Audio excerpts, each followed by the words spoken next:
Bonjour la YouTube World. Alors j'ai eu la très bonne idée de lancer une FAQ un peu spéciale sur Instagram. Une FAQ qui tournerait autour d'un début de question que j'ai fabriqué, qui est que ferais-tu si? Et vous aviez eu pour mission de terminer cette question.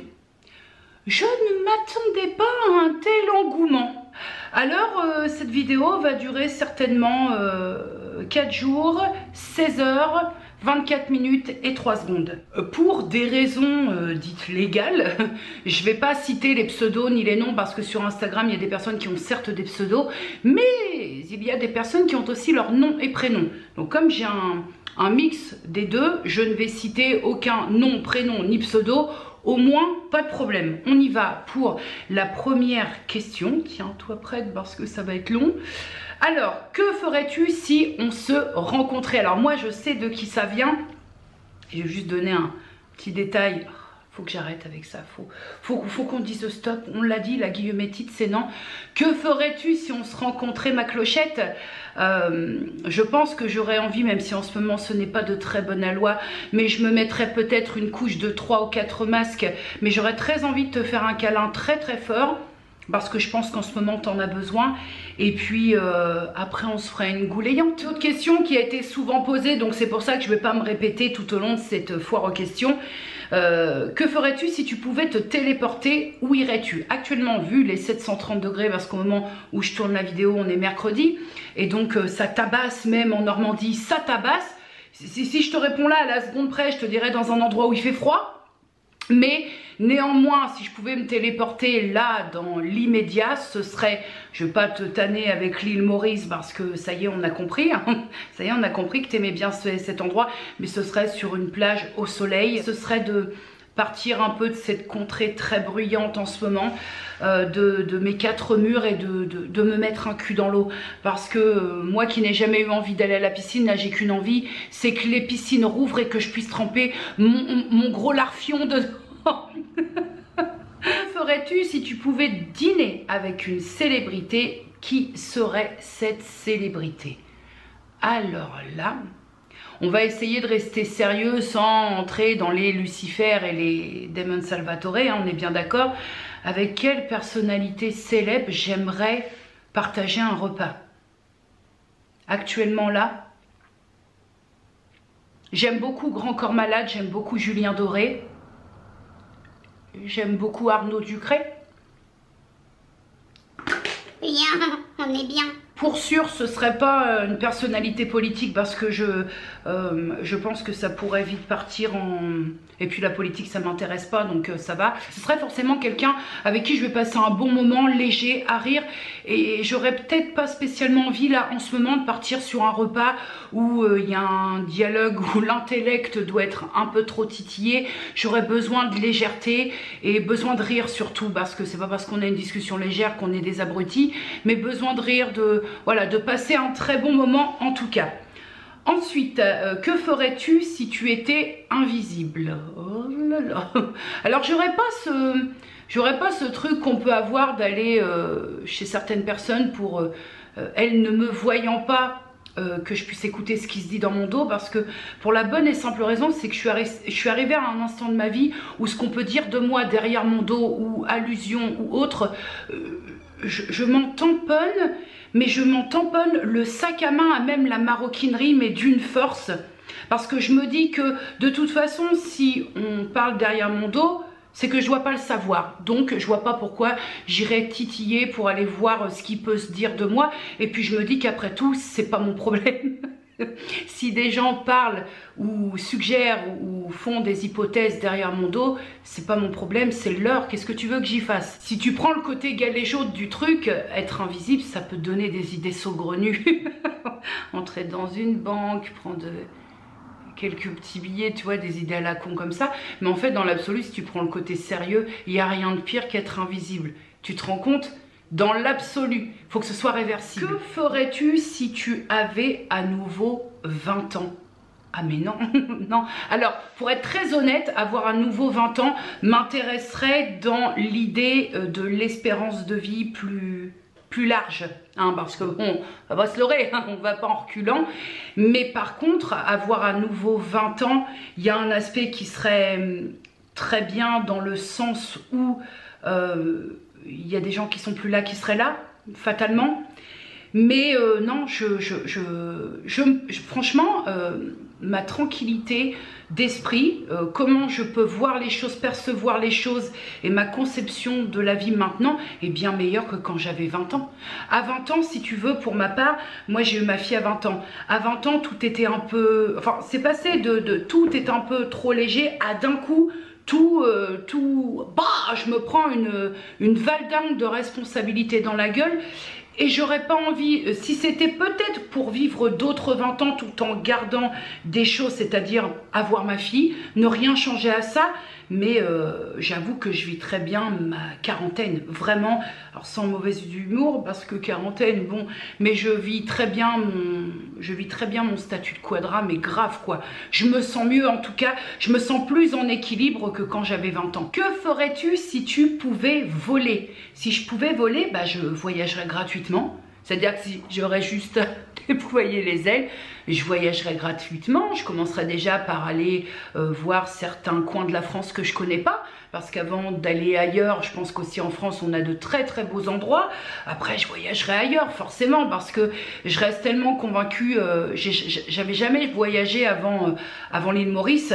Et en fait, tu as une idée bien reçue quand tu n'as jamais voyagé en me disant moi j'avais très peur de l'avion en l'occurrence. Mais je trouve que ça change tellement de choses de voir du pays, si je puis dire. Ça te donne accès à d'autres cultures déjà, pour commencer. Ça te donne accès à d'autres mentalités et ça te donne accès à d'autres ouvertures d'esprit. Question suivante, une question très très intéressante parce qu'elle titille un peu ma boîte à réfléchir. Que ferais-tu si tu osais? Oser. Alors ça c'est une question très intéressante parce que à une époque où on évolue un peu dans le fait de conseiller aux gens d'oser faire ci, d'oser faire ça, d'oser s'habiller comme ci, d'oser parler comme ça, je trouve ça très hypocrite. Je trouve ça très hypocrite. Oui, bonjour, oui, ce serait pour me faire des potes, comment ça? Non, je trouve ça très hypocrite parce que... à une époque où on nous conseille d'oser être ci, d'oser être ça, de faire les choses, le problème c'est que quand... comment je vais pouvoir exprimer ça? C'est très compliqué parce que je l'ai là, mais il faut le verbaliser. À une époque où on nous demande d'oser tout, d'oser être soi, d'oser être ci, d'oser être ça, d'oser le naturel, d'oser s'habiller comme on souhaite, il y a quand même des choses en coulisses qu'on ne maîtrise pas complètement. Parce que on a, quand on crée du contenu, les personnes qui nous suivent ont une certaine attente d'une authenticité, d'un naturel et d'être comme on est dans la vie au quotidien. Certes, je suis complètement d'accord. Mais pourquoi donc alors quand on ose être ce que l'on est vraiment, quand on ose ne pas se censurer, quand on ose être qui on est, il n'y a même pas osé, on est qui on est, on fait, pourquoi est-ce que ça plaît toujours pas aux gens? Il y a une sorte d'hypocrisie là-dedans qui est pas... J'ai pas envie d'oser simplement parce que je m'expose sur les réseaux sociaux. J'ai pas envie de porter un haut rose fluo et vert fluo si ça me plaît pas, juste parce qu'il faut oser mettre de la couleur. J'ai pas envie de faire rire les gens si un jour où j'allume la caméra, j'ai ma tête de con. J'ai pas envie d'oser faire les choses juste parce qu'il y a exposition sur les réseaux sociaux. Et moi aujourd'hui, l'hypocrisie, je l'aperçois un petit peu comme ça. On ose des choses qu'on ferait peut-être pas au quotidien, mais parce que il faut montrer que c'est de bonne loi, parce que ça se fait, parce que c'est tendance sur les réseaux sociaux. Et ça, vois-tu, ça a tendance un petit peu, quelque peu à m'agacer. Beaucoup m'agacer. Quand j'entends sur les réseaux sociaux les phrases telles que oui, faut savoir parfois sortir de sa zone de confort pour aller mieux, pour aller mieux, il faut faire ci, cette injonction de faire comme ci ou comme ça pour aller mieux, mais sans déconner quoi. Sans déconner, moi je trouve ça fou parce que parfois quand j'évolue comme ça, je passe de profil à profil ou de chaîne en chaîne quand je fouine un petit peu voir ce qui se passe. Parfois je me dis mais ils sont tous coachs, ils sont tous thérapeutes. Comment est-ce qu'on peut dire à quelqu'un quand on ne le connaît pas du tout, quand on ne sait pas ce qui peut s'être passé dans l'histoire de la personne, oui pour te sentir mieux, pour avancer, pour ci, pour ça, tu dois oser faire ci, faire ça.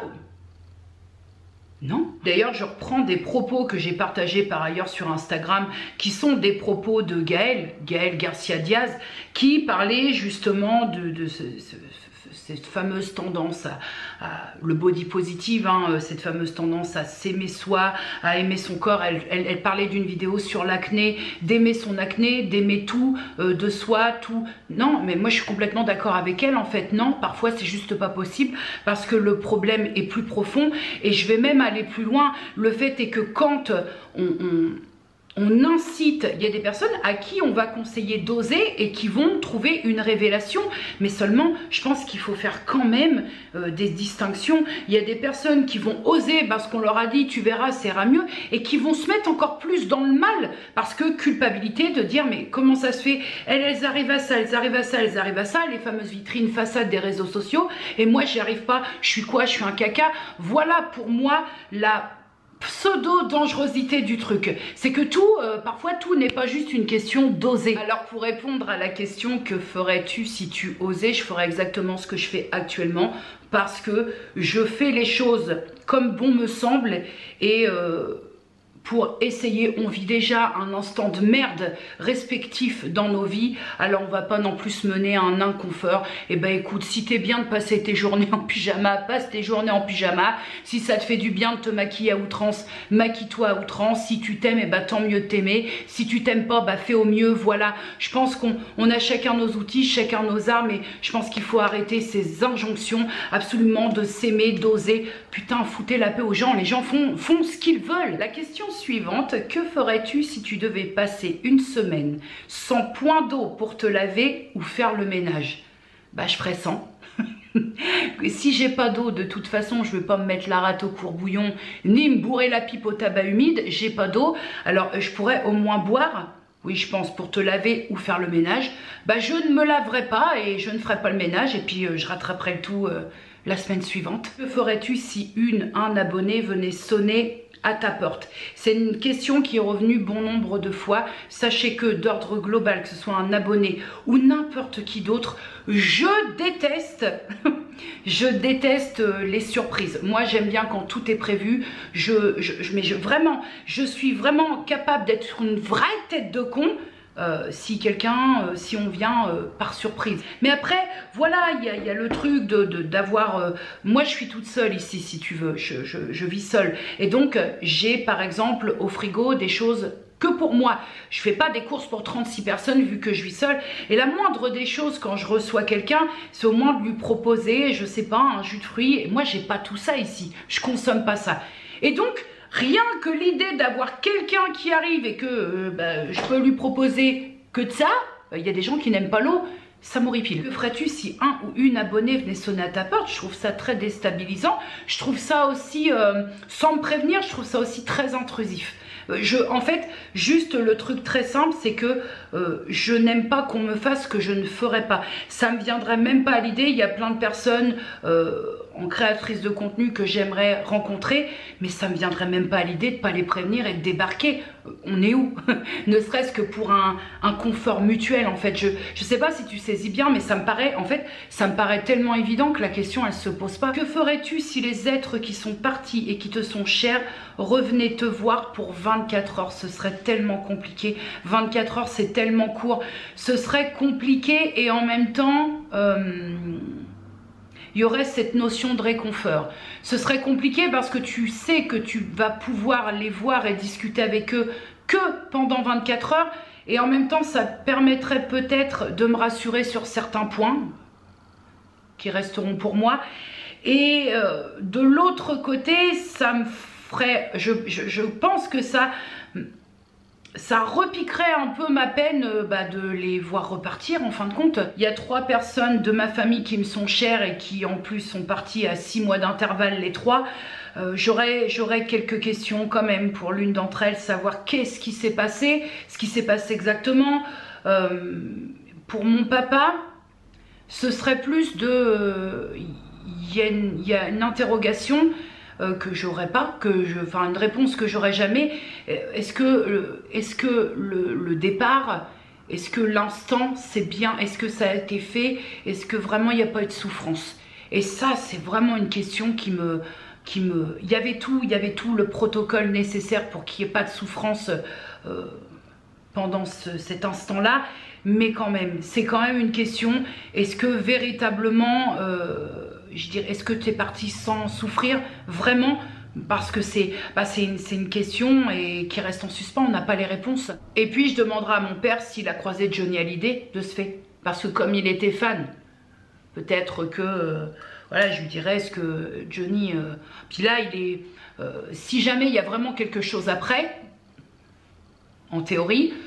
il est bien entouré hein, parce qu'on a des grands qui sont partis là. Je serais débordée, il y aurait aussi un trop plein d'émotions qui ferait qu'au début je m'en mêlerais sûrement les pinceaux. La question suivante, que ferais-tu si tu ne devais choisir plus qu'un seul et unique aliment pour toujours? Plus qu'un seul et unique aliment pour toujours. De quoi ne pourrais-je guère me passer? Ah, j'hésite. Le fromage, alors en fromage j'aime pas tout, hein, mais le fromage, lequel? S'il n'y a plus qu'un seul type de fromage, le brie ou l'atome de Savoie. Oh. Que ferais-tu si on te demandait de choisir entre deux super pouvoirs, soit la téléportation, soit lire l'avenir? Sans hésitation aucune, la téléportation parce que je pourrais la maîtriser. Lire l'avenir, c'est lire l'avenir. Je ne veux pas savoir. Si tu devais choisir une série TV pour vivre dedans, en gros, quelle série et pourquoi? The Vampire Diaries. Mais là, c'est un peu compliqué parce qu'il y aurait Vampire Diaries, il y aurait... Oh, Lucifer, non, j'en aurais rien à foutre. Il y aurait Umbrella Academy parce que j'adore vraiment cette série. Alors forcément, si j'étais dans Vampire Diaries, ce serait pour m'accrocher fermement à la jambe de Damon Salvatore. Si j'étais dans Umbrella Academy, c'est pas spécialement pour m'accrocher à la jambe de quelqu'un. Ce serait pour vivre leur truc. Ah, ça me passionne cette histoire. Bon, je te dirais pas Black Mirror parce que j'ai l'impression qu'on vit un peu dedans en ce moment. Donc, bon... Il y a plus grande différence hein, quand la réalité rattrape la fiction. Si je devais te donner une troisième série, bah ça me vient pas là, ça me vient pas. Question suivante. Que ferais-tu si tu avais ton permis? Bah je conduirais. Je conduirais dans la mesure où j'aurais une voiture, c'est pareil parce que qui dit permis de conduire c'est bien tu l'as, mais après c'est achat de voiture, c'est entretien de la voiture, c'est essence, assurance. Oh Magali, ça pouvait venir que de toi ça. Que ferais-tu si tu avais un coup de foudre? Coup de foudre, signification. Coup de foudre, ça signifie croiser quelqu'un et foudroyer d'amour, enfin foudroyer d'amour, non, je sais pas, mais une attirance irrésistible envers la personne. Alors j'avoue que je sais pas si je suis en mesure de faire. Mais paraîtrait-il que le coup de foudre te tombe sur la gueule sans prévenir, bah je me laisserai porter puis je verrai bien. Même si là, ça me paraît tellement utopique l'histoire, mais bah écoute, si ça venait un jour à me tomber sur le coin de la ganache, je laisserai aller et je verrai. Hein. Après, c'est pareil. Hein. Moi, j'ai le coup de foudre, c'est un fait. Mais si l'autre, il l'a pas, moi, il n'est pas question de courir après quelqu'un. Non. Ah non, c'est bon, ça va.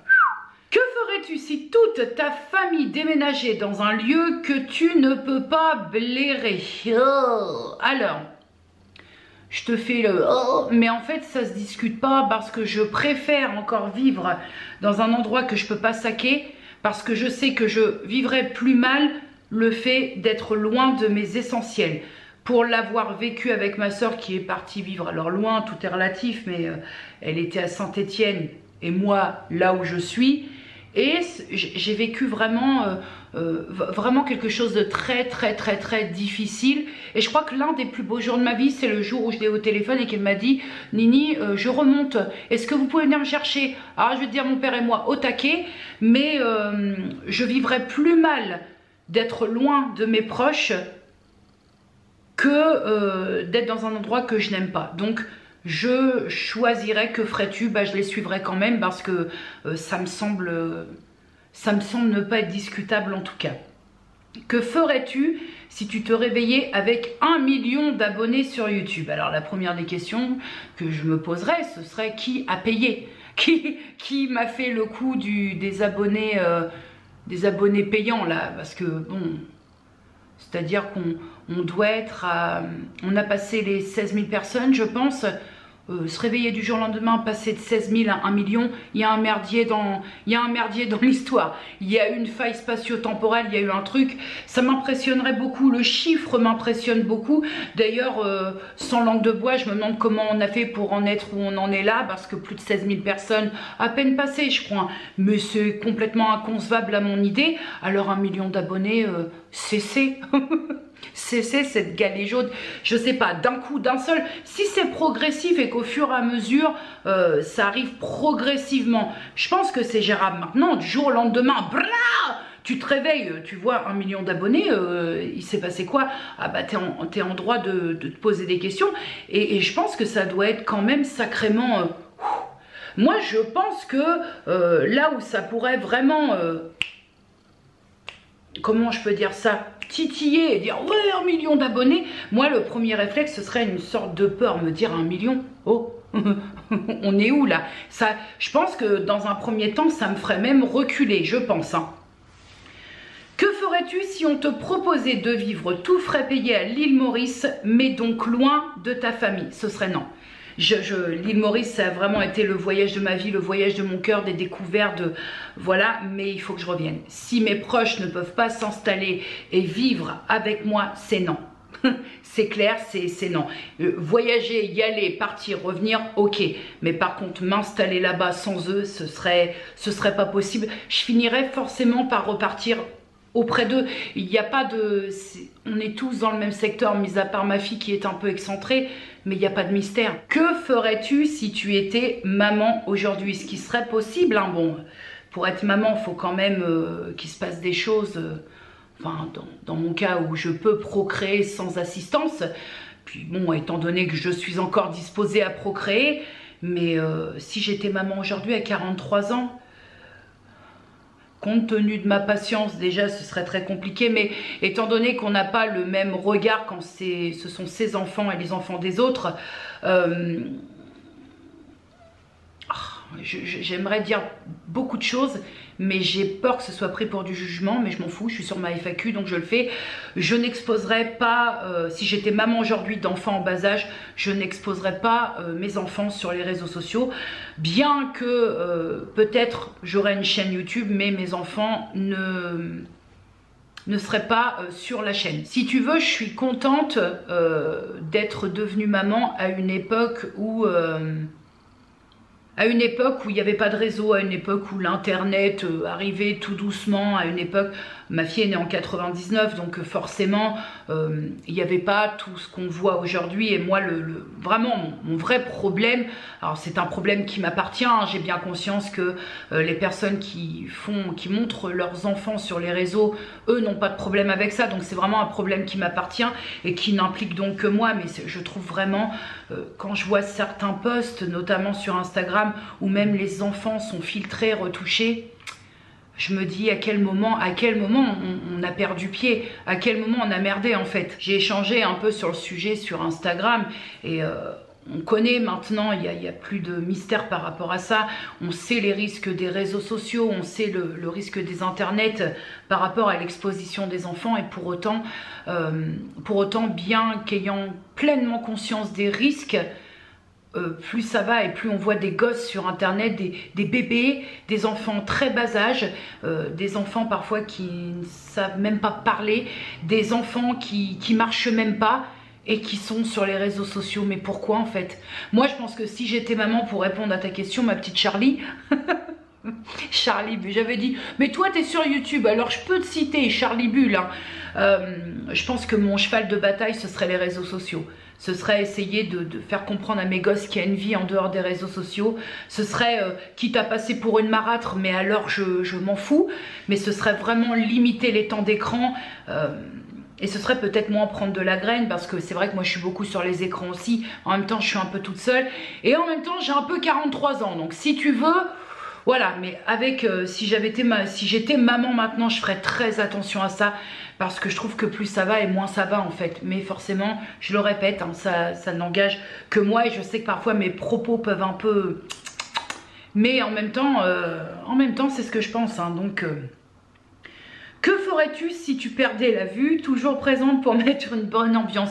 Bah, je pense que le corps humain est assez intelligent. Si je perdais la vue, hein, ça peut arriver. Hein. Je pense que le corps humain est assez intelligent et s'adapte très vite. Je pense aussi qu'il y a des personnes qui ont vécu ça.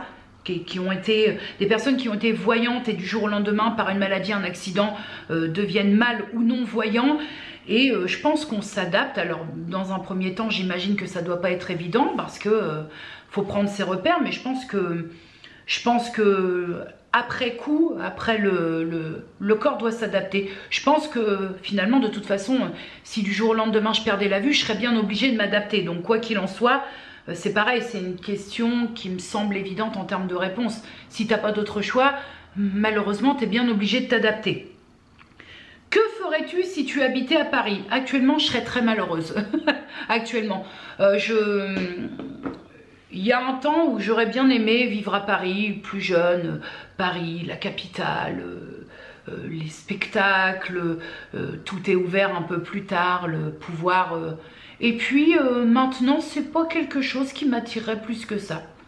Que ferais-tu si tu habitais à Paris? Bah, j'essaierais de déménager dans des coins un peu plus reculés. Alors là, mes petits cadets, cette question-là, elle est revenue, alors formulée différemment, mais elle voulait dire la même chose. Elle est revenue un nombre incalculable de fois. Que ferais-tu si tu gagnais une grosse somme d'argent, si tu gagnais au loto, si tu étais millionnaire, si tu étais milliardaire, si tu avais la palpe? Qu'est-ce que je ferais si j'avais la palpe? C'est bien défini dans ma tête, la première des choses. Alors je te parle de la palpe, hein. La palpe, la timbale, le jackpot, le bingo, voilà, qui fait que d'un seul coup, bah, tu n'es plus obligé de compter. Déjà, ce serait difficile parce que moi, j'ai toujours compté. Donc ce serait difficile de me dire, arrête de te déchirer, t'as pas besoin de compter. Mais la première des choses, après avoir fait les placements qui me correspondrait, ce serait de mettre tous mes proches à l'abri. Ce que j'appelle à l'abri, c'est global. Ce serait à l'abri dans du solide, c'est-à-dire maison, habitat, logis, patrimoine, ce que tu veux. Ce serait de mettre tout le monde à l'abri et que les personnes qui ont besoin de payer un loyer actuellement n'aient plus à en payer. D'accord? Donc ce serait du solide pour moi et pour mes proches. Déjà, d'entrée de jeu, je me dis déjà... Quand tu as un toit, quand tu as tout ça, c'est déjà pas mal. Mettre à l'abri mes proches, pareil, si je dégaine, tu sais, les grosses timbales de euro-millions, loto, ce sera aussi de les mettre à l'abri financièrement parce que c'est bien beau d'offrir des murs, mais si derrière les personnes à qui tu offres une baraque ne peuvent pas faire les réparations en tant que propriétaire, dans le UF, la balayette. Je crois que la deuxième chose est un rêve qu'on avait en commun avec mon papa. Ce serait d'ouvrir, alors je ne sais pas si ça existe encore actuellement, mais à l'époque pour les animaux on avait des dispensaires. Ça voulait dire que quand tu avais peu de moyens, tu pouvais aller faire soigner ton animal à moindre coût. Sur présentation d'un justificatif de revenus, tu pouvais faire soigner ton animal à moindre coût. Et nous, on avait parce que mon père était complètement fada des animaux aussi, on avait ce rêve qui nous a tenu longtemps, c'est si un jour on décrochait cette fameuse timbale, c'est d'ouvrir un grand cabinet vétérinaire, une grande clinique vétérinaire, mais dans la même idée que ces dispensaires. C'est-à-dire forcément soumis à conditions de revenus par rapport au nombre de personnes, par rapport, voilà, vraiment soumis, faire des sortes de forfaits, mais dans une clinique où il y a le dernier cri. Alors je ne sais pas comment ça se passe en termes de loi, en termes légal. Est-ce que tu peux pas être pris pour concurrence déloyale? Je sais rien, je maîtrise pas ça. Mais enfin, nous on avait dans l'idée d'ouvrir un grand complexe vétérinaire avec des appareils comme par exemple si tu dois passer une échographie à un chien, tout moi sur le plateau, j'ai pas de cabinet vétérinaire qui fait ça. Voilà, tous les appareils pour pouvoir faire des examens, mais essayer que ça soit accessible parce que les mecs, quand on aime les animaux, quand on a un animal, comment ça se passe au niveau des frais vétérinaires quand on n'a pas de mutuelle? C'est énormissime. Et pourquoi pas, on avait dans l'idée, parce que tu sais, quand t'as pas l'oseille pour faire des projets, quand tu l'as pas, tu peux te permettre de rêver encore plus. Et pourquoi pas après faire, on aurait fait notre grande clinique vétérinaire et à côté une sorte de grand terrain de jeu, pourquoi pas avec point de baignade, pour les chiens, voilà, une sorte de parc d'attraction pour les animaux. Je dis les chiens parce que c'est vrai que les chats, la baignade, bon, il y en a qui aiment, hein, mais voilà, on avait souvent parlé de ça et ça nous faisait beaucoup de bien. Ensuite, forcément, ce serait de faire un don, un énorme don pour la recherche contre le cancer parce que comment te dire que, ok, Covid, d'accord, ok, mais pendant ce temps-là, le cancer reste quand même l'une des plus grandes causes de mortalité. Et enfin, une fois que tout le monde est mis à l'abri, que moi j'ai la baraque et tout, et que j'ai voilà, j'ai meublé comme je le souhaitais, enfin, que tout le monde est bien installé, ça voyage les mecs, bah oui ça voyage. Là on est sur une ambiance en bois. Que ferais-tu si c'était notre dernier jour sur Terre? Si j'en avais connaissance, je crois que cette question-là est revenue 2-3 fois aussi. Si j'avais connaissance que c'était le dernier jour, bah, je ferais ce que je vous conseille de faire à la fin de mes vidéos, c'est que j'irai dire aux gens que j'aime que je les aime. C'est nul comme question, ça fait de la peine, on n'a pas besoin de ça, merde. Question suivante, next. Que ferais-tu si tu ne pouvais plus lire? Bah je lirais pas. Si je pouvais plus pour des raisons ou de santé ou notamment pour rebondir sur la question, une des questions précédentes, parce que je ne voyais plus, bah je m'adapterais autrement. Mais si je ne pouvais pas lire parce qu'il n'y avait plus de livres à disposition ou quoi qu'est-ce, bah, je ne lirais pas. Et pareil, est-ce que j'aurais d'autres choix? Je ne pense pas. Que ferais-tu si l'homme de ta vie venait frapper à ta porte? Bah on dit non, on n'aime pas les surprises, donc il n'y a pas d'homme de ma vie qui frappe à ma porte. Oui. Bonjour, je suis l'homme de ta vie. Oui, donc c'est à quel sujet? C'est pourquoi? Non, déjà ça arrive que dans les films de Noël, hein, où, déjà pour commencer, et puis si ça devait arriver et que vraiment je sais que c'est l'homme de ma vie, je lui demande quand même qu'on parlemente un petit peu, histoire de voir, parce que bon... on n'est pas sûr, hein, on n'est jamais bien sûr de rien. Que ferais-tu si le Covid disparaissait du jour au lendemain? La Covid, tu dis ce que tu veux. Moi, j'ai pris l'habitude de dire là, mais là, la question me dit le Covid. Que ferais-tu si le Covid disparaissait du jour au lendemain? Déjà, j'ai 2 places de concert qui sont en train de moisir. J'ai une place de concert pour Patrick Bruel et une autre pour Claudio Capéo. J'attends. déjà, si le Covid disparaissait... ne serait-ce que juste une joie très simple, aller faire les courses sans mettre de masque. Vous vous rappelez comment c'était? Parce que moi je ne me rappelle plus. Le plaisir simple d'aller se péter un énorme kawa en terrasse. Une goulayante de terrasse. Celle-là elle est encore plus... voilà, juste ça. Partir, aller dans mon petit fief sur la place de la Pucelle, m'installer. Bonjour mon petit monsieur, pourriez-vous me faire un petit café? Oui, merci, bienvenue, hop. Rien que ça, c'est des plaisirs simples, mais bordel, rien que ça, moi perso, ça me manque. Bah, je pense qu'on serait tous plus soulagés. Et puis je te dis, c'est voilà, c'est retrouver des bonheurs simples qu'on n'a même plus. Même tout ce qui est très très simple, on l'a même plus. Ce serait ça. En plus de plus avoir ces infos de merde tous les jours, et tant de meurtres, et tant de ci, et tant de ça. Même si tu essayes d'éviter, hein, je suis pas donc sur les chaînes d'infos, mais bon, je regarde quand même le journal télévisé. Oh! Que ferais-tu si la Terre était menacée par une énorme explosion nucléaire? On sent là on sent l'ambiance dans les questions. Que ferais-tu si la Terre était menacée par une énorme explosion nucléaire? Bah, étant donné que je ne dispose pas d'un abri anti-atomique, donc toute protection serait caduque, bah une fois de plus, ça rejoint une des questions précédentes. Je dirais aux personnes que j'aime que je les aime très fort, les remercier de tout, et puis on attendrait que ça explose. C'est vrai que c'est un peu compliqué de répondre à ce genre de questions, parce que est-ce que finalement tu as bien un choix à faire? Que ferais-tu si tu voyais quelqu'un pleurer seul sur un banc? Alors, ça c'est, alors pas sur un banc, une personne dans la rue qui pleurait et qui était vraiment pas bien. Ça m'est arrivé il y a, alors attends que je te dise pas de conneries, ça m'est arrivé, il doit y avoir une 15aine d'années. Et j'ai voulu, la nana était vraiment pas bien, mais vraiment pas bien. Et je me suis dit, écoute, j'ai toujours l'appréhension parce que je me dis, tu sais pas comment les gens vont agir. Je me suis dit, elle a vraiment pas l'air bien, essaie d'aller lui toucher 2 mots. Je me suis fait mon petit cadet envoyé péter, mais alors d'une force, ce truc-là m'a légèrement traumatisée parce que non seulement je me suis fait envoyer yesh en bonne et due forme, mais en plus la meuf, elle m'a dit un truc qui était complètement hors de propos.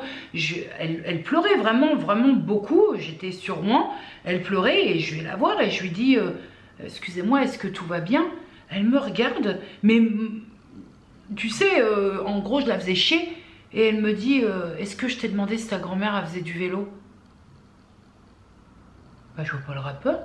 Je me souviens avoir eu envie de lui dire non mais par contre mon grand-père fait de la trottinette, mais le truc c'est que je vais la voir, j'essaie d'y aller quand même à tâtons, je la connais pas, est-ce que vous allez bien, vous avez besoin de quelque chose et tout? Est-ce que je t'ai demandé si ta grand-mère elle faisait du vélo?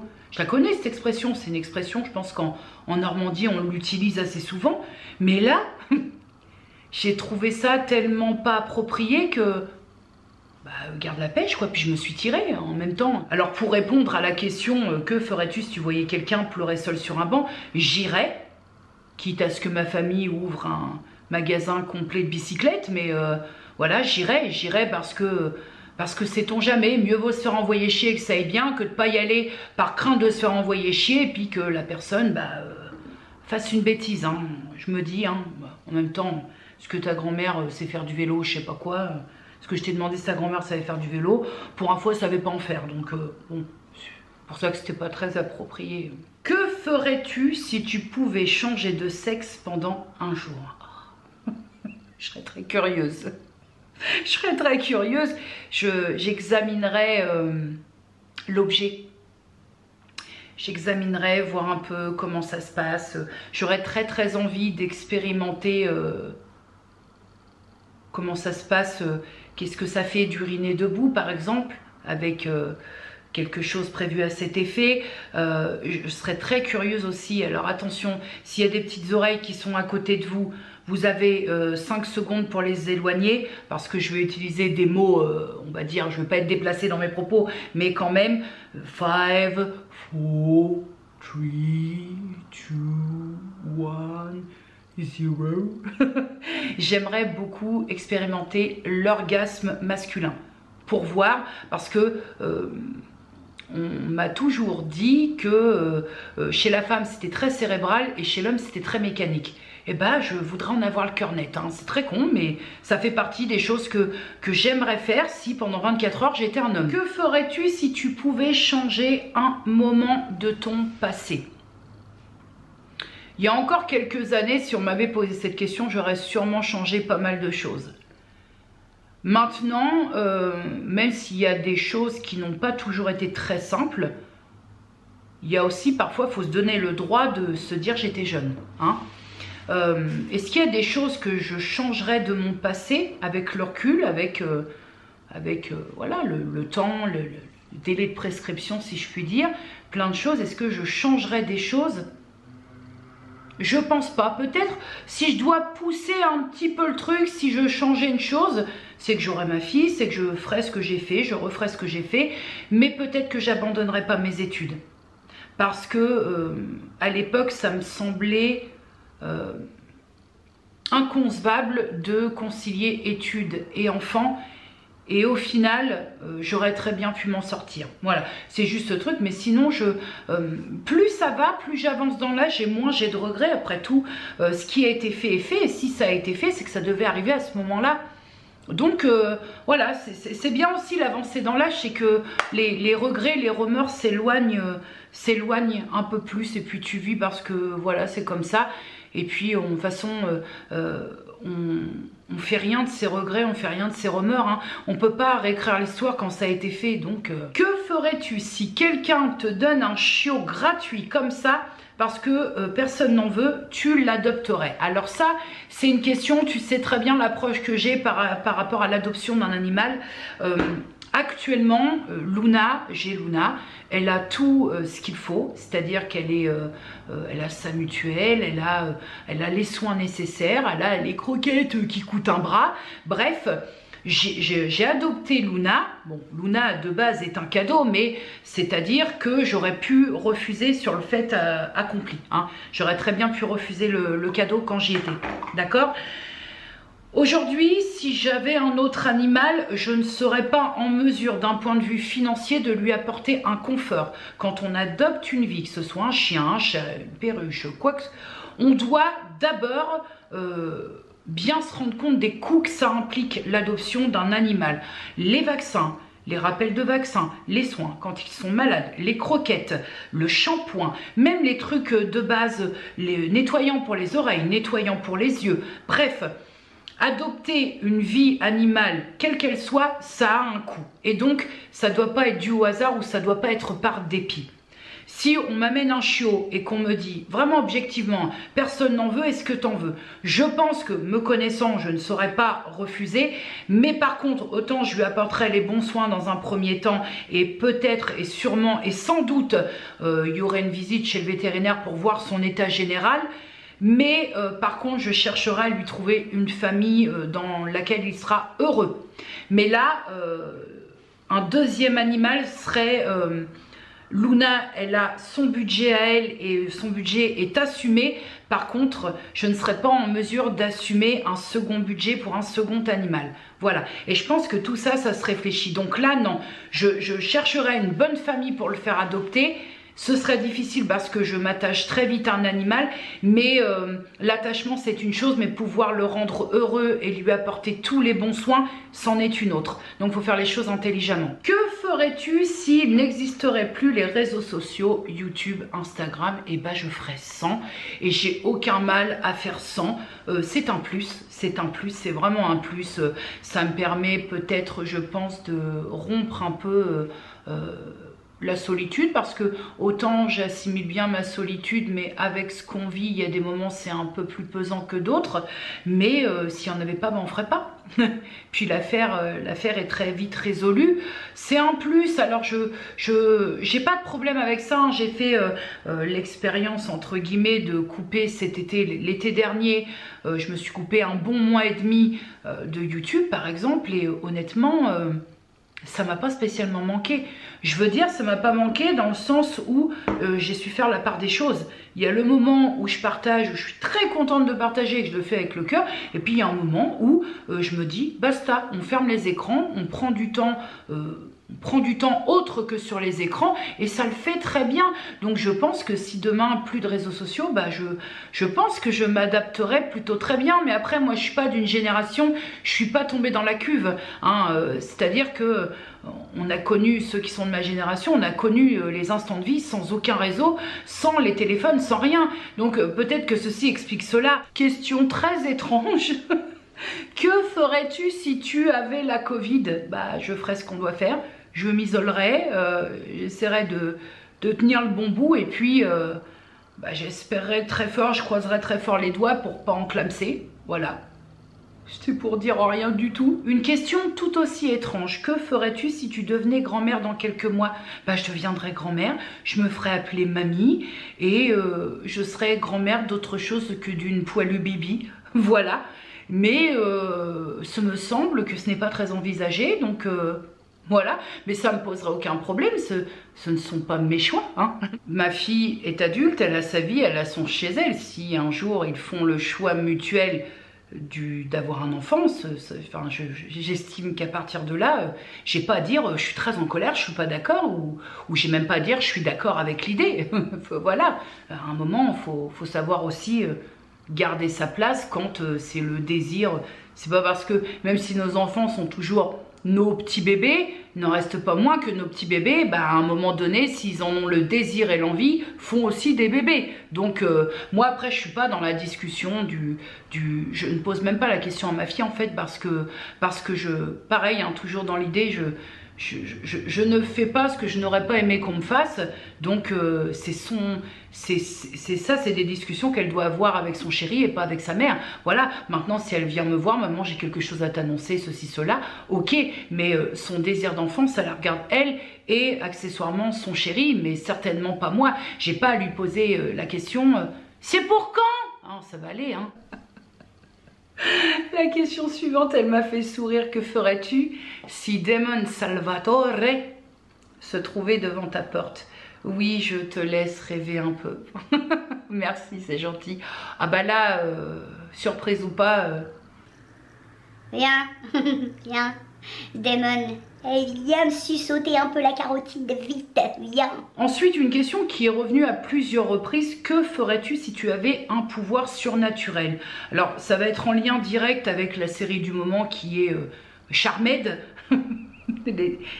Ceux qui maîtrisent l'anglais vont saigner des oreilles. Ce serait le pouvoir de guérison. Tu sais, l'être de lumière, là, tu te balafres la tisane et le mec il touche et ça te cicatrise. Ce serait pas mal, peut-être plus poussé, voilà, pouvoir avoir ce pouvoir de guérison pour vraiment guérir des trucs bien dégueulasses. Mais ça, j'aimerais bien. Ça me plairait bien comme pouvoir surnaturel. Que ferais-tu si tu devais sauver un seul objet de ta maison en flammes? Ambiance les gars, ambiance. Un seul objet, donc en dehors de tout être vivant, bien entendu. Si je devais sauver un seul objet, j'essaie de... La maison elle brûle, je dois sauver un truc. Mon téléphone. Une question si très intéressante. Que ferais-tu si tu pouvais remonter le temps? Je remonterais au moment... je crois que je t'en ai déjà parlé de ça. Je remonterais au moment de la rencontre de mes parents. Et je me débrouillerais pour prévenir ma mère, pour lui dire... parce que mon père aimait tellement ma mère que il aurait écouté ce qu'elle lui aurait dit. Et j'aurais essayé de prévenir ma mère en disant fais-lui arrêter la clope à papa. Enfin, j'aurais pas dit papa parce que ma mère, elle aurait dit excusez-moi, vous vous droguez madame, mais voilà, j'aurais essayé de faire passer le message pour qu'elle lui fasse arrêter la clope. Voilà. Peut-être, ouais. Essayer de faire en sorte que mon père puisse faire valser cette addiction. Parce qu'il en a vécu une et elle l'a tuée. Donc, essayer ouais, de faire passer le message que si ma mère avait dit à mon père t'arrêtes de fumer, il aurait arrêté. Voilà. Donc, ouais, juste ça. Après, que ferais-tu si tu pouvais remonter le temps? Juste ça, en fait. C'est pas grand-chose, hein, mais c'est déjà beaucoup trop. Que ferais-tu si tu ne pouvais plus faire de vidéos YouTube? Alors ça, c'est un scénario qui est plus que probable, hein, qui est plus que probable parce que, alors attention, je mets les warnings, je suis pas en train de te dire que je vais me tailler de YouTube, mais c'est vrai que sans aucun problème, hein, j'ai aucun problème avec ma chaîne, ça se passe même plutôt bien, mais parfois c'est vrai que je me pose la question de me dire, bon, est-ce qu'il va bientôt être temps de hisser les voiles et voilà, je fais, comment je vais pouvoir t'exprimer ça? Je fais des choses je manque pas d'idées pour ma chaîne, je manque pas d'idées en termes de contenu, mais le truc quand tu es créateur de contenu, c'est faut que tu sois en osmose avec ce que tu proposes. Et il y a certains moments où j'ai l'impression un peu de tourner en rond. Et il y a surtout cette impression. Et je te dis pas ça pour qu'il y ait une réaction. Hein. Je te dis pas ça pour que tu me dises oui mais non Jenny, si nous on fait ça, c'est parce que si, parce que ça. Je te donne mon point de vue, mon ressenti. Donc ça, c'est pas soumis à... entre guillemets approbation ou pas de ta part, c'est un ressenti que je te livre. Je me sens beaucoup en décalage avec ce que je peux voir, avec ce qui est sur YouTube actuellement. Et plus ça va, plus même moi en tant qu'abonné et en tant que visionnage, je suis très perdue parce que quand j'ouvre mon fil d'actu, j'ai beaucoup de mêmes choses qui se répètent et je sais plus trop en fait. Je me sens, parfois je me dis finalement, même si je suis très convaincue qu'il y a de la place pour tout le monde sur YouTube, il y a un moment quand même où le fossé il se creuse quand même grave quoi. Et puis tiens, pas plus tard que tout à l'heure, on en discutait un petit peu avec Charlie Bull en privé et c'est vrai que... au-delà du fait de parfois sentir le décalage, et ma foi c'est pas spécialement trop le problème, même si parfois c'est vraiment très présent, c'est aussi le fait que, je t'en parlais un petit peu tout à l'heure, mais c'est que il y a, vous êtes, vous, on va dire dans une humeur globale, il y a une demande d'authenticité, il y a une demande d'être exactement la même personne qu'on est dans le réel sur le virtuel. Il y a une certaine demande et une attente d'authenticité, de naturel, de... Voilà. Mais il y a quand même ce fait de... Parfois, on est quand même obligé de se mettre une sorte de censure si on ne veut pas devoir gérer une tripotée de gens qui ne voient pas plus loin que le bout de leur nez. Vraiment, je te parle pas là en termes de commentaires négatifs, en termes d'insultes, je te parle en termes de personnes qui n'ont absolument aucune ouverture d'esprit et qui n'arrivent pas à concevoir qu'on puisse penser complètement différemment d'eux sans pour autant être un sale con. Ce qui induit que parfois, sans même s'en rendre compte, quand on crée du contenu, on arrive quand même à devoir se mettre quelques censures pour pas avoir à se battre avec de la polémique en carton en fait. Donc pour revenir à la question, que ferais-tu si tu ne pouvais plus tourner de vidéos YouTube? Bah j'en tournerais plus, mais pour autant, je prends le bon côté des choses, je me dirais peut-être que, parce que parfois, je dois me prendre dans les gencives des commentaires qui ne sont ni des insultes, qui ne sont ni pas d'accord ou en accord, mais qui dépassent mon propre entendement et auxquels j'ai pas de réponse à fournir. Et je me dis, je te le dis honnêtement, je me dis, mais pourquoi je me casse le cul comme ça? De toute façon, Jenny, t'auras beau argumenter, ces personnes-là ne peuvent pas comprendre qu'un avis divergent puisse exister. Et donc ça, c'est pesant. Et donc si un jour je pouvais plus faire de vidéos YouTube, je prendrais le positif du truc pas cool en me disant, bah ça me déchargera au moins de ça.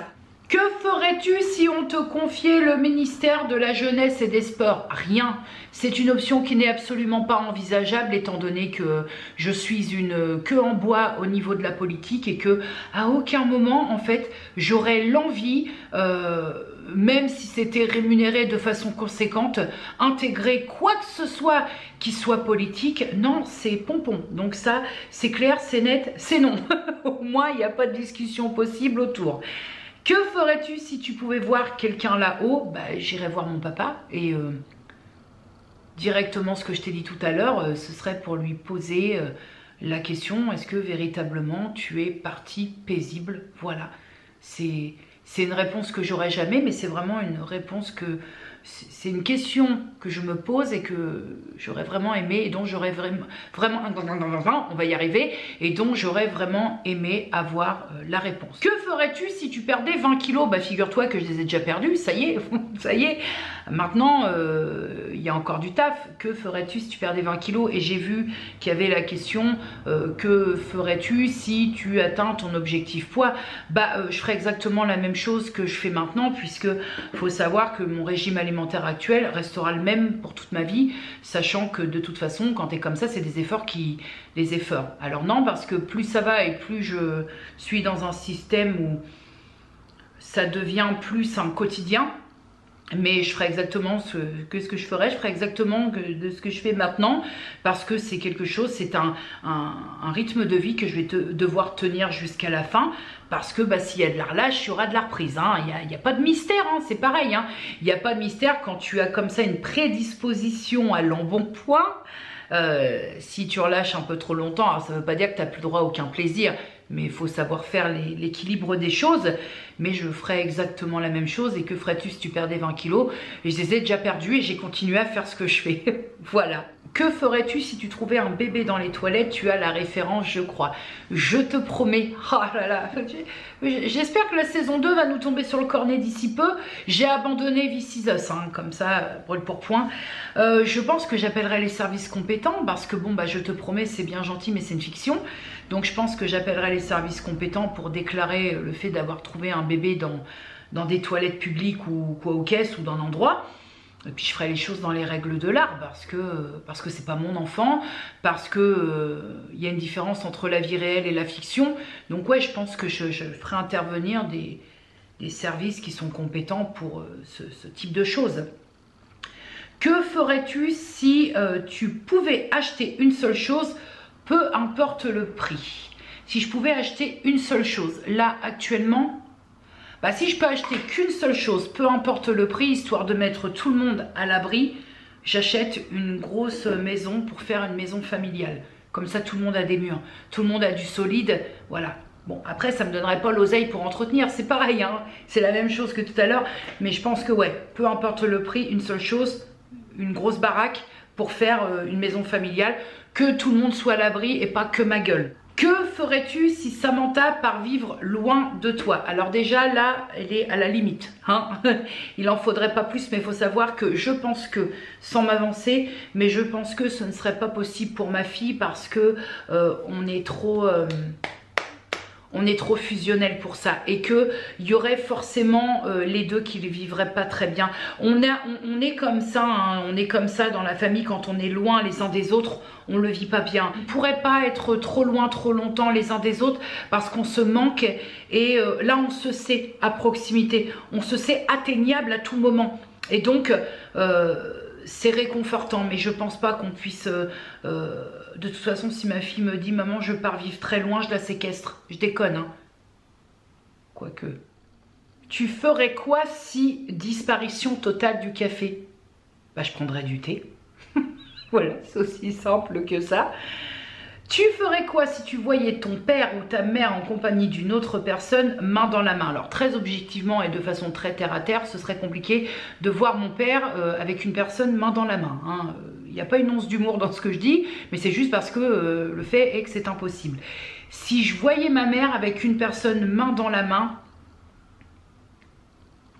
même si je connais la position de ma mère par rapport à ça, mais ce serait néanmoins, même si je la connais très bien et que je sais ce que ma mère veut et surtout ne veut pas, ce serait super compliqué. Ce serait super compliqué parce que moi j'ai connu que mon père avec ma mère, parce que mon père est le seul amour de la vie de ma maman, c'est le seul homme de sa vie, et que ce serait raide, ce serait très compliqué. Si tu veux, moi j'appartiens à ce genre d'enfants qui, même quand j'étais plus jeune, hein, j'avais autour de moi des enfants de parents divorcés. Ça n'a pas été envisageable à aucun moment. Je pense que j'aurais fait une profonde déprime si mes parents s'étaient séparés. Ça n'a même pas été un scénario possible en fait. Mes parents dégageaient tellement quelque chose de solide, de construit, de là, de présent, qu'en fait, ça me semblait tellement évident pour mes parents en grandissant qu'il n'y aurait qu'un truc qui les séparait et pas autre chose. Et pourtant, il y a eu des moments pas simples hein, dans la vie. Voilà, hein, dans la vie, c'est pas Dubaï. Hein. Mais je faisais partie, je n'ai pas envisagé un seul instant que mes parents puissent se séparer et faire leur vie chacun de leur côté. C'est pas... Ça n'a jamais été envisageable et ça ne l'est pas aujourd'hui. Maintenant, attention, ma mère, elle est jeune, elle est toute seule, ce serait dur,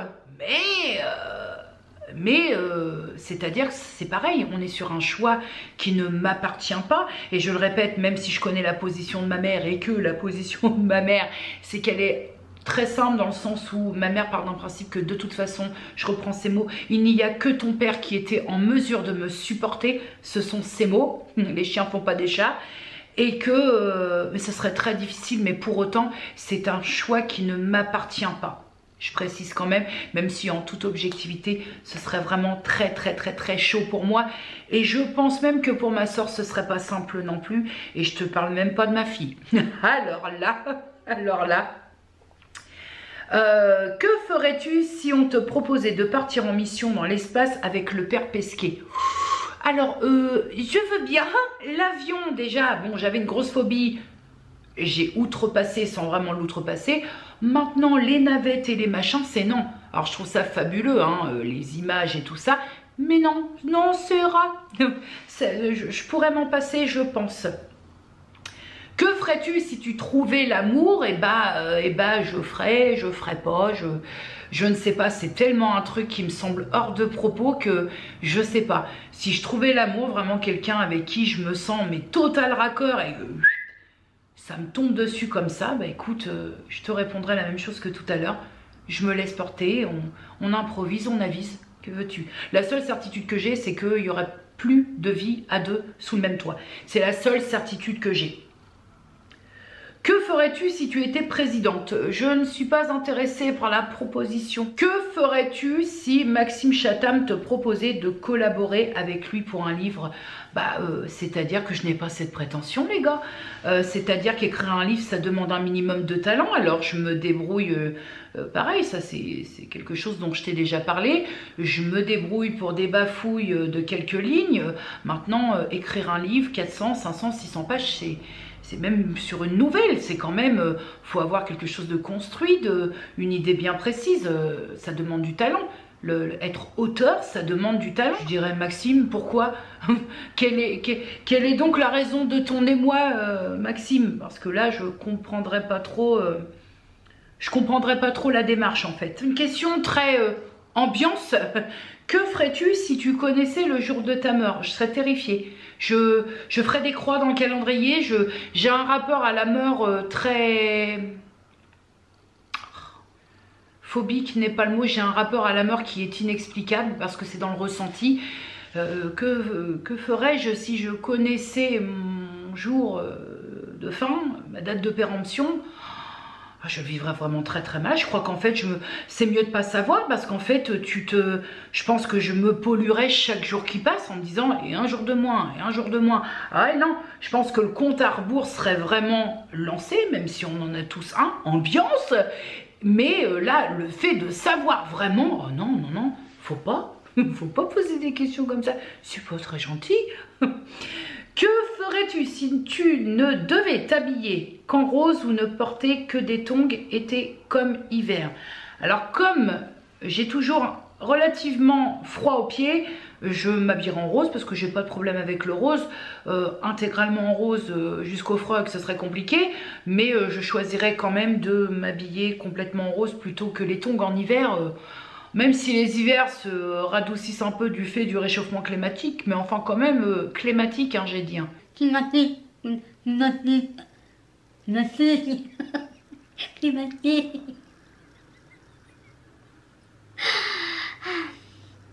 Il y a des moments comme ça où tout plaquer pour devenir une planche de surf à l'île de la Réunion. Charlie Bull, j'arrive.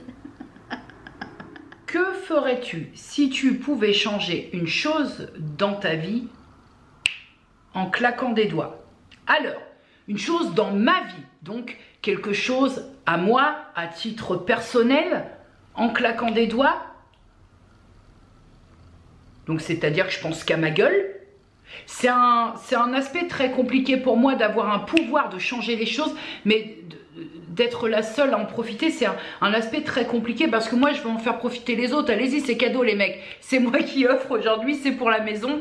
Je pense que si je pouvais changer quelque chose en claquant des doigts, ce serait de me sortir une bonne fois pour toutes, mais que ce soit sans retour possible de mon obésité, pour me sortir des potentiels soucis de santé qui peuvent en découler. Je lutte pour au quotidien, je fais les choses correctement, mais ça demande du temps et c'est surtout que j'ai choisi une méthode douce, accompagnée, sécurisée, mais ça demande du temps et c'est vrai que parfois je suis comme tout le monde, je suis un peu impatiente, je sens que ça descend, je vois que des choses se remettent en place, mais c'est long, c'est... Voilà, et parfois j'aimerais un peu, surtout quand on voit l'obésité, facteur potentiellement qui peut développer des formes plus graves et tout, alors qu'on n'est pas du tout dans les prioritaires pour la vaccination. Bref, donc oui, j'aimerais, hop, je me réveille, terminer l'obésité. Ça ne veut pas dire que je me sentirais mieux, parce que quelque part, je ne sais pas si je me sentirais mieux une fois tout le poids perdu, mais en tout cas, d'un point de vue santé, c'est indiscutable. Donc ouais, peut-être ce truc-là, voilà, pour enfin me dire, ça y est, même si on est à l'abri de rien, mais ce sera pas à cause de ça, en tout cas. Ah bah cette question-là, j'ai déjà répondu malgré moi. Que ferais-tu si tu rencontrais un homme et après une longue relation te demande de vivre à deux? Longue, courte, moyenne relation, il n'y aurait plus de vivre à deux sous le même toit avec quelqu'un. Voilà, on s'aime, tu m'aimes, on est heureux, on est content, on est dans la jovialité de se retrouver, mais toi chez toi et moi chez moi, et tout se passera à merveille. Ce sera plus possible ça. Vraiment, vraiment, c'est la seule condition qui ferait que... que ferais-tu si un charmant monsieur venait vous draguer? Bah ça dépend, ça dépasse. Là, actuellement, je suis pas ouverte à la proposition. Donc là, ce serait plutôt plus un recul.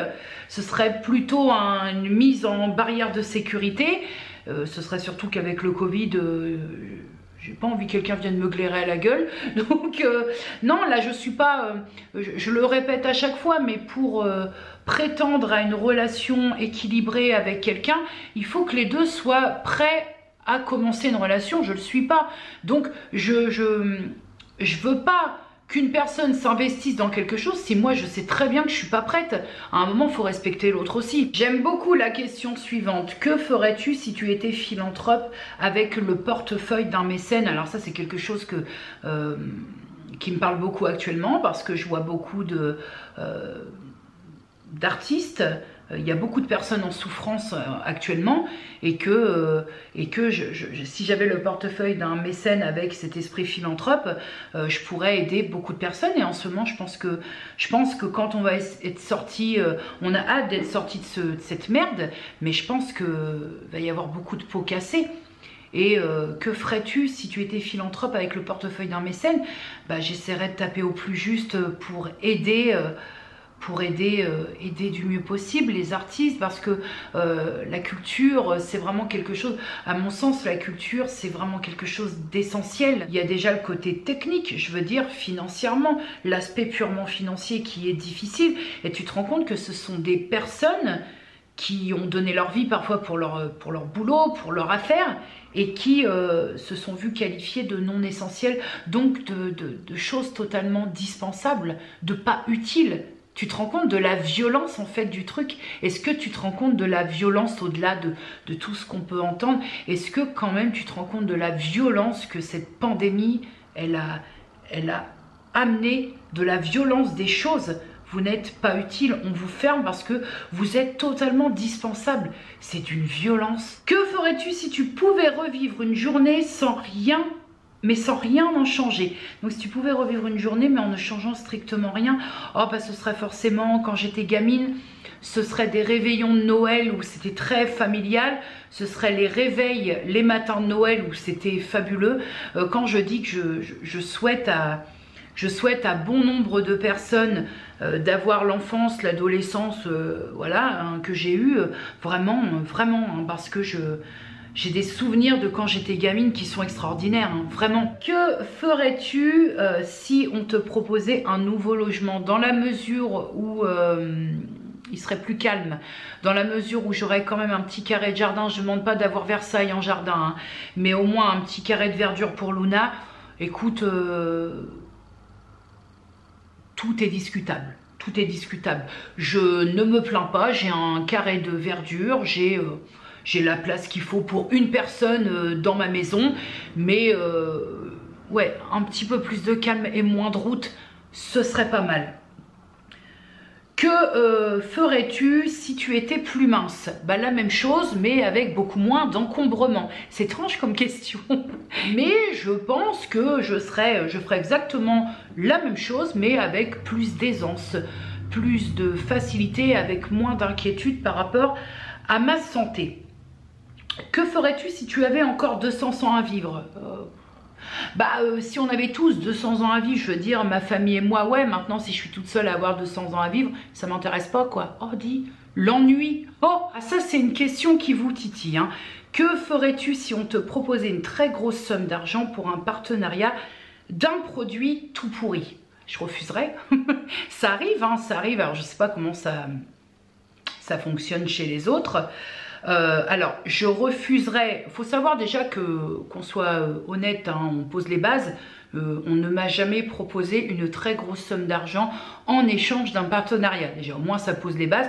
On m'a déjà proposé de l'argent que j'ai refusé. Je n'ai donc à ce jour jamais perçu aucune contrepartie monétaire en échange d'un partenariat, mais après ça, c'est pas discutable. Chacun drive sa chaîne et son business comme il l'entend. Je fais ce que je veux et je laisse les autres faire ce qu'elles veulent, ça me regarde pas.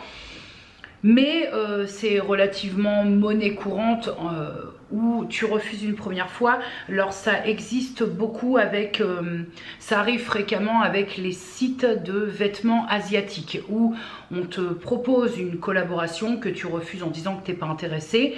On te relance une deuxième fois, tu refuses toujours en disant je vous ai répondu que j'étais pas intéressée, et à la troisième fois on te propose une somme plus recevoir les vêtements que tu refuses toujours si c'est toujours dans ton... Voilà, si tu n'as pas envie de recevoir des vêtements parce que tu as une autre façon de consommer, bien entendu. Donc ça c'est beaucoup produit, une somme d'argent énorme, non, mais parfois ça part de entre 100 et 300 $ parce qu'ils payent en dollars, ce qui n'est pas négligeable, mais quand c'est pas dans ta façon de faire, c'est pas dans ta façon de faire. Donc une grosse somme d'argent, là on est sur quelque chose de plus conséquent, contre un produit en échange de mon approbation à te présenter un produit tout pourri, c'est non. C'est non, pourquoi? Parce que je ne l'ai jamais fait et je vois pas pourquoi ça se fera, ça se fera actuellement. Ça n'a aucun intérêt et puis ça n'existe pas, quoi. Enfin, je veux dire, ça donnerait quoi? Si tu sais, enfin, c'est comme si demain j'accepte 1500 balles pour te présenter une crème qui fait gonfler la michonnière et le huc. Au niveau de la crédibilité, comment ça va se passer? On est là pour tester et te donner notre avis. On l'a très bien compris. Parce que ça, j'ai l'impression que c'est une justification.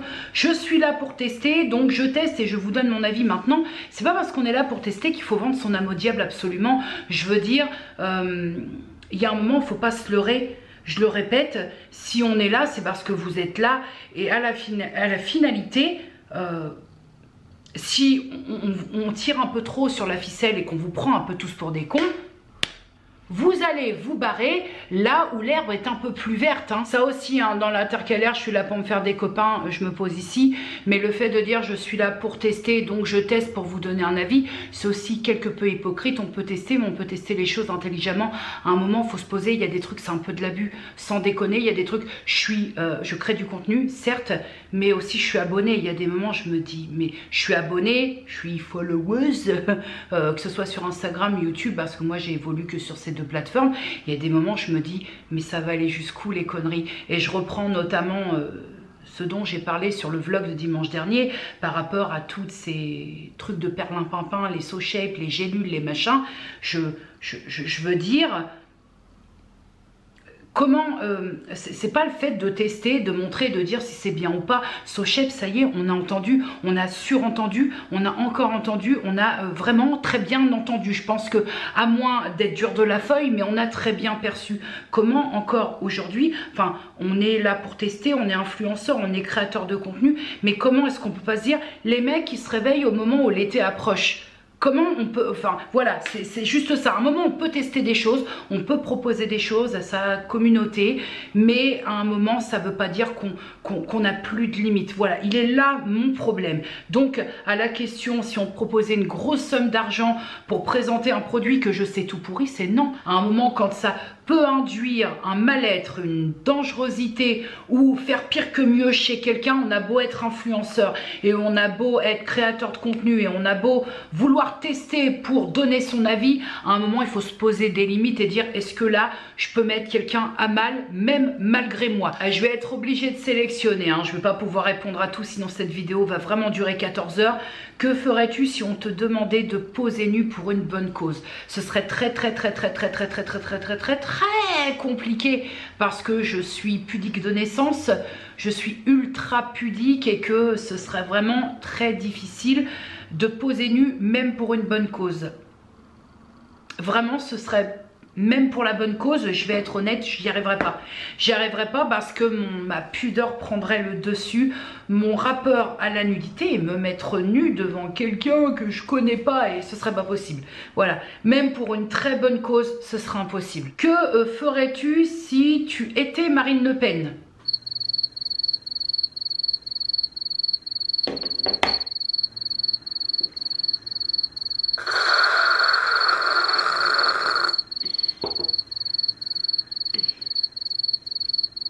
Viens faire un tour chez nous, c'est coloré, c'est jovial. Je vais encore répondre à 2 questions et après on va y aller, hein. Ce sera pas mal déjà. Que ferais-tu si ta famille déménage et tu ne peux pas les suivre? Ce serait pas envisageable. Que ferais-je si ma famille déménage et que je peux pas les suivre? Une dépression. sûrement, vraiment, hein, vraiment, je n'exagère pas, je serais vraiment très très mal parce que ils se démerdent. Ils m'emmènent avec eux, mais ils me laissent pas. De toute façon, mes parents ont déménagé. Moi, j'étais pas du tout sur Franqueville. Je n'avais même jamais envisagé de me terrer là-haut. Mais mes parents ont déménagé. J'ai suivi 1 an après. Et ma soeur a suivi 2 ans. 2 ans après. Voilà, donc... non, c'est pas envisageable. On se suit. On se suit. Dernière question. Ah, ça me fait plaisir. Je vais te citer. Hein. C'est Zaza. La nouvelle Lise. Elle est, pour l'instant, Zaza, elle est en pause. Pour l'instant, elle a prévenu. Mais si tu veux, quand elle va reprendre, si elle reprend, parce que ça, je ne sais pas. Mais Zaza, en tout cas, sache que tu manques, quoi qu'il en soit. Le meilleur pour la fin. Que ferais-tu si un homme te déclarait sa flamme et que ce n'est pas réciproque? Oh, le malaise. Pour l'avoir vécu, ça, c'est un vrai malaise. C'est vraiment, c'est même pas drôle. Parce que c'est un grand instant de solitude. Il y a, alors que je te dise ça, ma fille avait 2 ans, donc il y a 20 ans, j'ai été confrontée à cet état de fait. Cet état de fait, on était dans une soirée, dans un resto-pub, où il y avait en même temps restaurant, où il y avait pub, karaoké à l'époque, et... voilà, où il y avait une ambiance un peu balancer le karaoké, où tu dansais et tout. Et donc je pensais être très amie avec une personne à cette époque-là, vraiment très amie. Et donc on avait prévu de se faire une soirée, on se rejoignait tous, on était à peu près une quinzaine à aller dans ce pub-là. Et lui me dit, écoute Jenny, est-ce que tu veux que nous on se fasse un petit resto en attendant les autres? Écoute, moi... je payais ma part, à partir de là je suis pas invitée, donc oui, il n'y a pas de souci, on va se manger un bout, tout ça, comme le feraient 2 amis sans aucune ambiguïté. Et là, il me demande si je veux un apéro, donc à l'époque je prends un apéro, il en prend un, il en prend 2, je sens que ça le désinhibe un petit peu, et au bout d'un moment, on était arrivé au dessert, c'est le bouquet kiki, et il me déclare sa flamme, mais grave, hein, mais grave, et le malaise. Le malaise parce que tu sens que le gars est parti et qu'il est à donf et que toi, mais t'es pas du tout connecté en fait et que tu te dis comment je vais pouvoir me sortir de là en lui disant la vérité mais sans le blesser. Oh là là, je le laisse terminer et je lui dis écoute, je sais pas comment te dire ça parce que c'est très compliqué, surtout que c'était l'une des premières fois où j'étais confrontée à ça, je crois, enfin aussi frontal que ça. Et je lui dis, ça me touche beaucoup ce que tu viens de me dire, parce que c'était vrai. Enfin, il faut être un objet, déco pour pas ressentir, pour n'avoir aucune émotion quand quelqu'un est en train de te dire des trucs absolument de ouf, mais c'est pas partagé. Donc je lui dis, ça me touche beaucoup, seulement le fait est que, voilà, je t'apprécie. En fait, je fais ce qu'on appelle maintenant dans le jargon, je friend zone direct. Je lui dis... t'es mon pote et c'était vraiment le cas, t'es vraiment un pote, on rigole bien ensemble, on passe des bons moments tous ensemble dans la tribu que nous étions, mais je lui dis, je partage pas du tout la même chose que toi, point de vue des sentiments, et là c'est le drame, le mec il se la vestir. Et donc c'est un très grand moment de solitude que j'espère n'avoir plus besoin de vivre à nouveau parce que c'est très compliqué. C'est très compliqué parce que tu es face en même temps à quelqu'un qui est devant toi et qui part à cœur ouvert à tout sortir et toi tu sais ce qui se passe dans ta tête en te disant mais je vais pas pouvoir accéder au truc quoi. Et pendant que la personne est en train de te parler, tu dis oh là là là là, mais comment je vais faire, comment je vais me dépatouiller de ça. Tu comprends pas en plus parce que moi j'étais pas prête à ça. J'étais vraiment à milieu de me dire le mec il va me déclarer sa flamme dans la soirée quoi. Parce qu'il n'y avait pas une attitude. Il n'y avait pas une attitude qui me laissait penser que il a jamais été ambigu dans ses propos, jamais dans ses gestes, rien. Il n'y avait rien. Je me suis pris truc comme ça de plein fouet. En me disant, mais comment ça se fait qu'on en est là? C'est très compliqué. Je ne souhaite à personne de vivre ça et je me souhaite de ne jamais devoir le vivre à nouveau, vraiment. Voilà mes petits cadets, c'est terminé pour cette vidéo FAQ spéciale que ferais-tu si? J'ai beaucoup aimé tourner cette vidéo, c'est un moment de partage où vous participez un petit peu à la vidéo, donc je trouve ça très très cool. En attendant, prenez soin de vous, prenez soin des gens que vous aimez, dites-leur que vous les aimez et de gros bisous. Et à dimanche, sûrement. Voilà, des bisous.